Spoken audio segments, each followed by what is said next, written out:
Línea de tiempo. Los duelistas.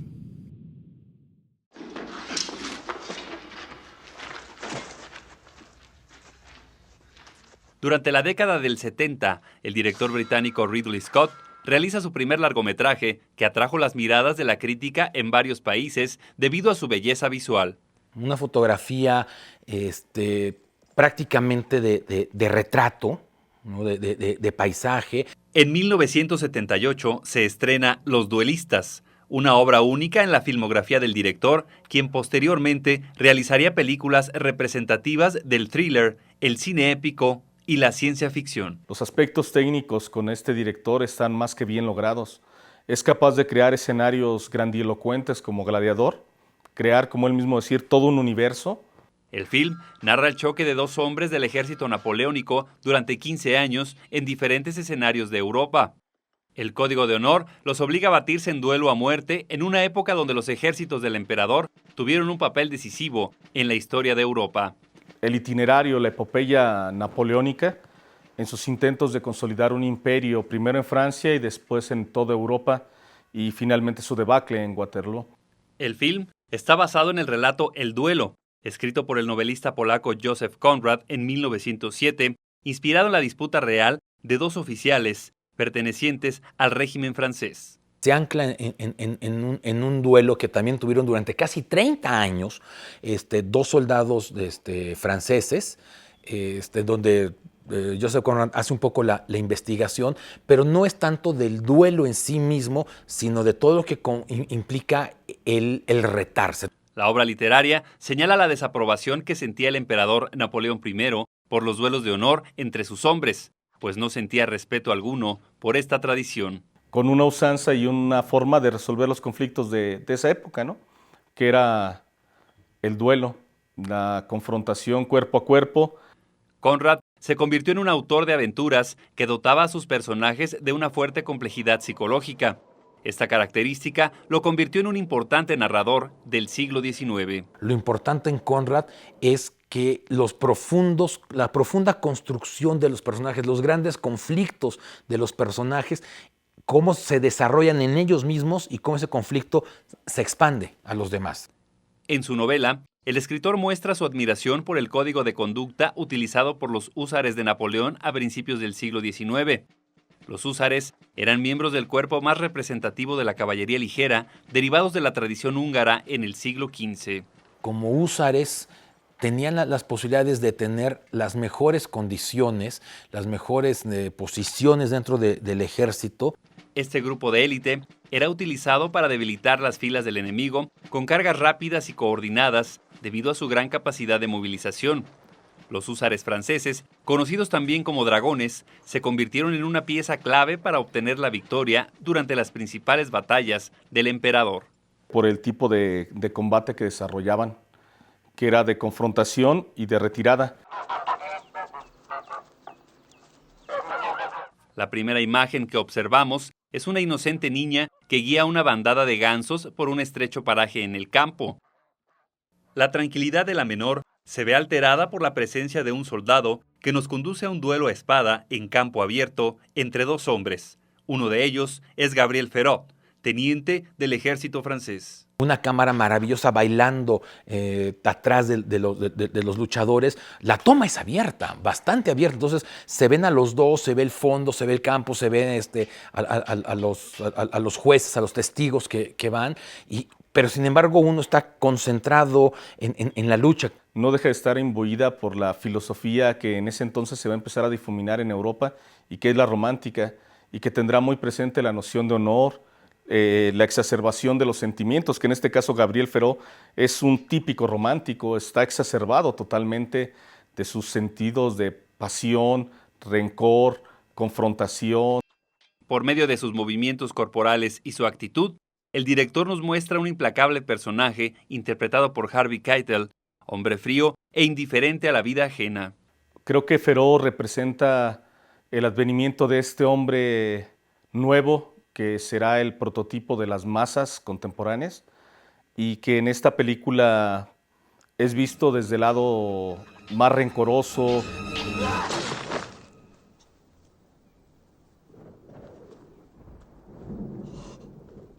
El hombre herido es sobrino del alcalde en Estrasburgo, lo cual traerá problemas para Ferrot. La noticia llega al mando militar y el general Trillard manda arrestar al renegado teniente. Lieutenant Thoreau has skewered the mayor's nephew, an affair of honor, half a minute's work. I have spent the last 2 hours apologizing to the mayor on his behalf. Could you convey to Lieutenant Thoreau how much I should be likely to enjoy that? El encargado de realizar el arresto es otro húsar del 7º regimiento, Armand Davert, quien cumple con la orden del general. Representa todos los rasgos de un noble que le toca participar en la Revolución Francesa, de un noble que no tiene ningún problema ético, moral, para adaptarse en la Revolución Francesa y después readaptarse en la Restauración Borbónica.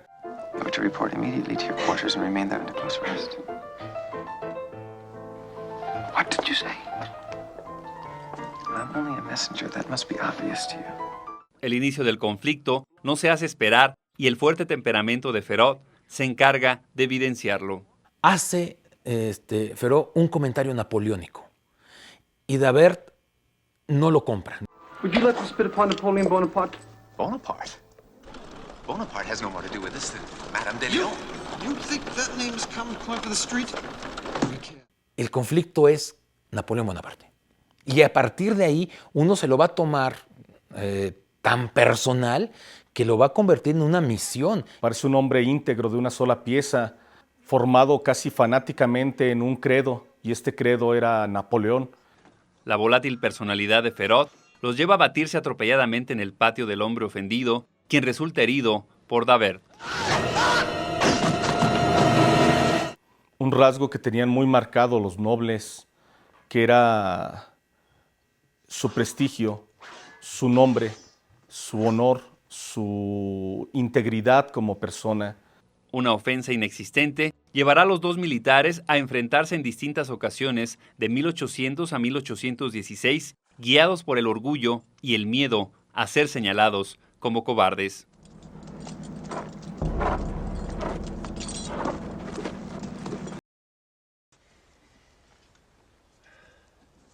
Para el escritor Sergio Pitol, los personajes de Conrad viven en tensión permanente y sufren conflictos entre su yo profundo y un sistema de valores ajenos a su convicción. Una diferencia se convierte en ofensa y la hacemos tan personal que somos capaces de consagrar toda una vida a luchar contra el otro. Las clases sociales dentro del ejército están plasmadas en ambos personajes. Ferrot representa al hombre de la calle sin mayor educación, mientras que Davert es el caballero de buenas maneras procedente de la clase aristócrata. Algunos refieren que es una confrontación entre dos formas y dos concepciones que tienen un trasfondo histórico fundamental para la historia de Europa, que es el advenimiento, el apogeo y la caída de Napoleón. Posteriormente, la historia continúa en Habsburgo, Austria, en 1801, donde Davert se reencuentra con una cortesana, interpretada por Diana Quick, quien desea a toda costa evitar el enfrentamiento de su amante. I believe you feed your spite on him with no more sense than a nasty, blood-sucking louse. Who do you suppose cares what you think? No one. Los sables y espadas utilizados en el film fueron réplicas forjadas con el peso y medidas utilizados por la caballería francesa. Las técnicas de duelos con espada fueron perfectamente estudiados. Su asesor se apellidaba Hobbes y fue quien creó las coreografías, pero realmente repasando los manuales de principios del siglo XIX. Durante el segundo duelo a espada, Davert es alcanzado en el pecho, lo cual postergará nuevamente la lucha. One touch and he's off home to his beloved general. Next time, Dubert! Davert es ayudado a sanar por su amada, quien decide alejarse de la muerte que siente muy cerca.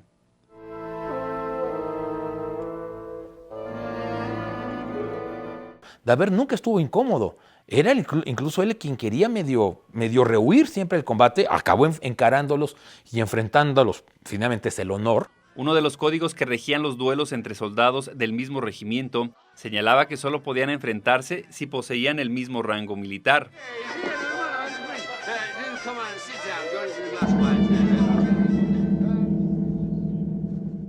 Durante 58 días, la película fue rodada en la ciudad francesa de Sarlat, así como algunas locaciones en Inglaterra y Escocia.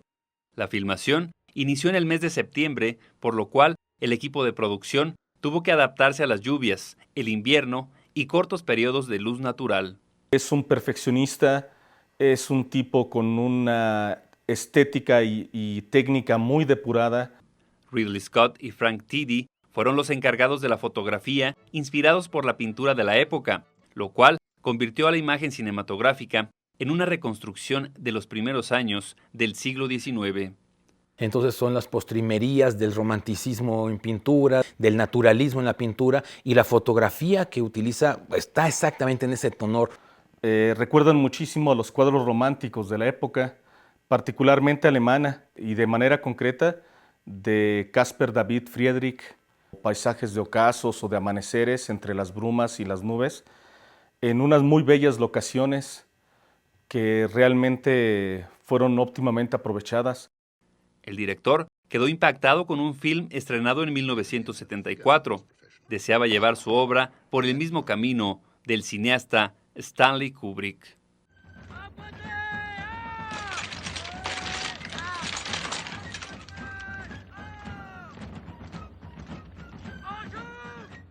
Barry Lyndon es una película de gran calidad artística donde Kubrick deseaba que el público se trasladara en el tiempo a través de la estética pictórica.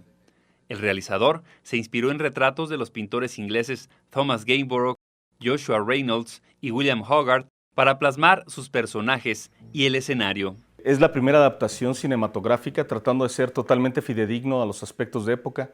Para Aurea Ortiz y María Jesús Piqueras, las imágenes de Kubrick transmiten la impresión de un cuadro. Las pinturas vivientes de Barry Lyndon son una representación de la sociedad inglesa en el siglo XVIII, iluminadas únicamente con velas y luz natural. Mucha fotografía abierta, realmente son pocos los momentos de fotografía cerrada.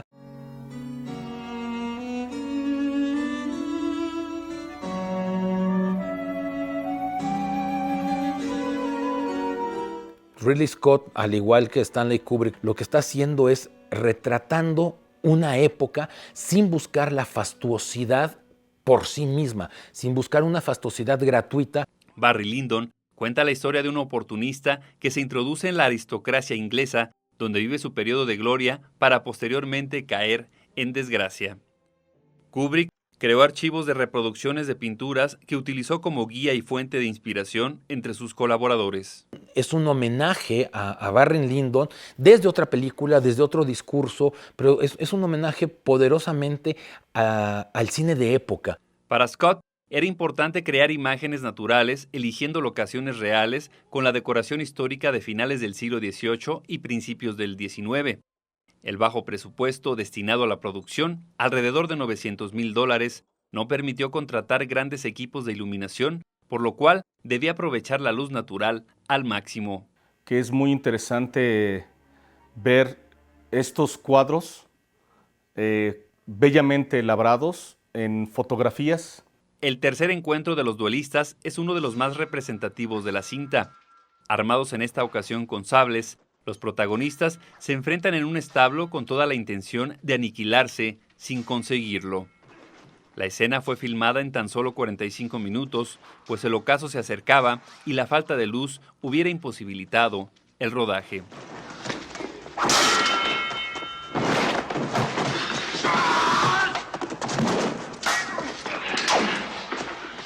Este último combate hace la rivalidad legendaria entre los miembros del ejército, quienes esperan que los contrincantes se vuelvan a ver las caras.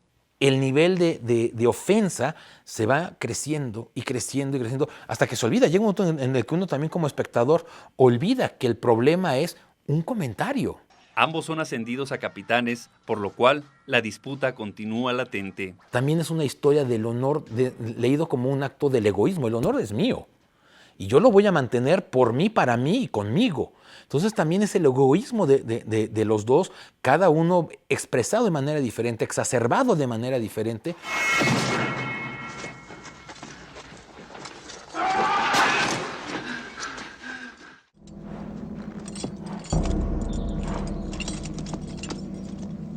La rencilla se traslada a Lübeck, donde los capitanes franceses tendrán un duelo a caballo.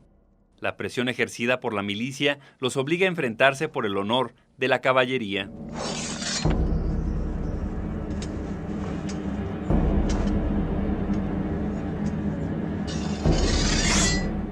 El director optó por recrear duelos con armas distintas para evitar la monotonía en los combates.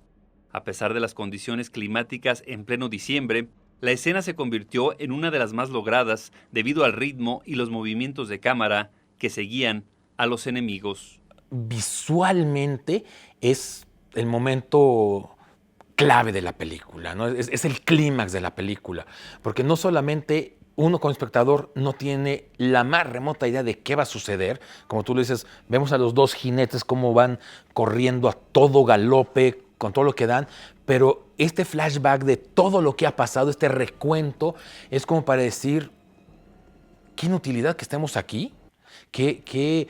¿Por qué estamos aquí? Es como el cuestionamiento, es como la reflexión de los personajes.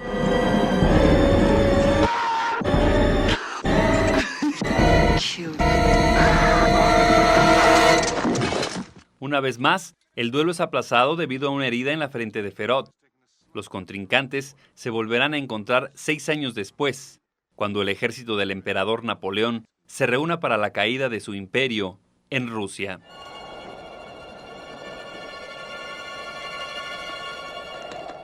La secuencia en el helado invierno ruso es una muestra del mejor trabajo del realizador británico en toda su carrera.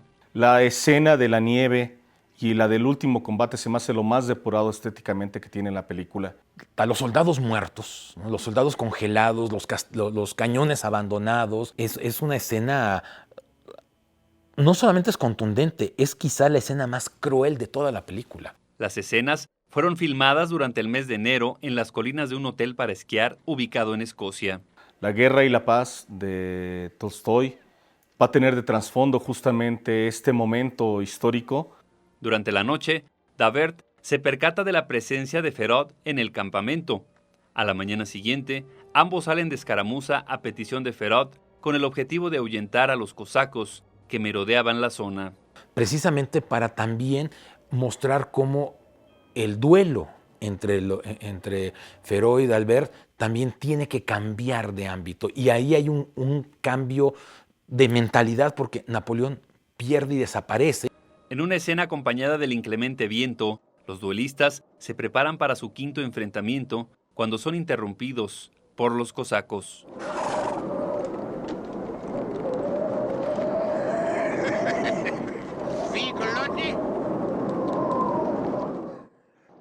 Por primera y única ocasión, los adversarios deben unir fuerzas en contra de un enemigo común.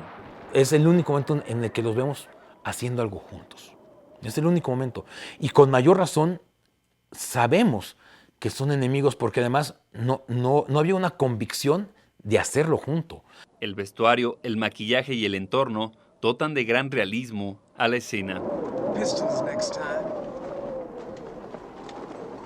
Una vez ascendido a general, Davert se traslada a Tours, en Francia, donde contrae matrimonio mientras Napoleón es exiliado a la isla de Santa Elena. Creo que viene evidenciando muy bien el carácter de lo que eran los nobles de esa época, de este sector que finalmente desaparecerá a inicios del siglo XX ante el ascenso de la igualdad de todos los derechos que había sido proclamada por primera vez en la Revolución Francesa. Creo que ahí empieza una transformación en su psique, en su personalidad, para convertirse en lo que va a ser un poco el establishment del resto del siglo XIX y buena parte del XX, de la burguesía.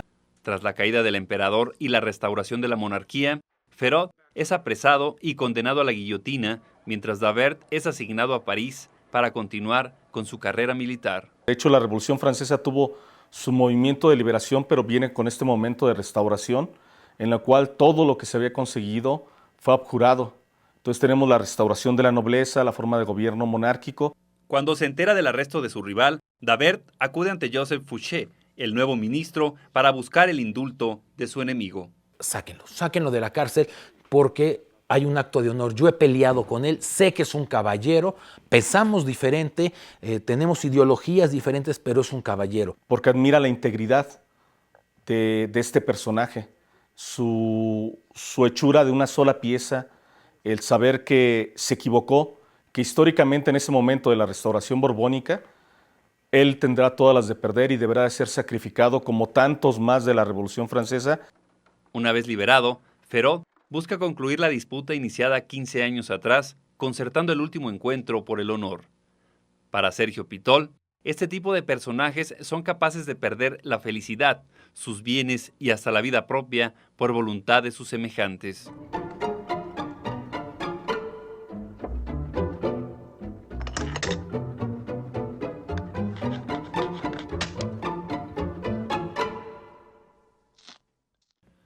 El último combate se realiza en un castillo abandonado cerca de la propiedad del general Davert. De este romanticismo que toma un contacto muy íntimo con la naturaleza y a la que venera como si fuera una manifestación expresa de Dios, y que en la película está fielmente reflejada y hermosamente retratada por la fotografía del director.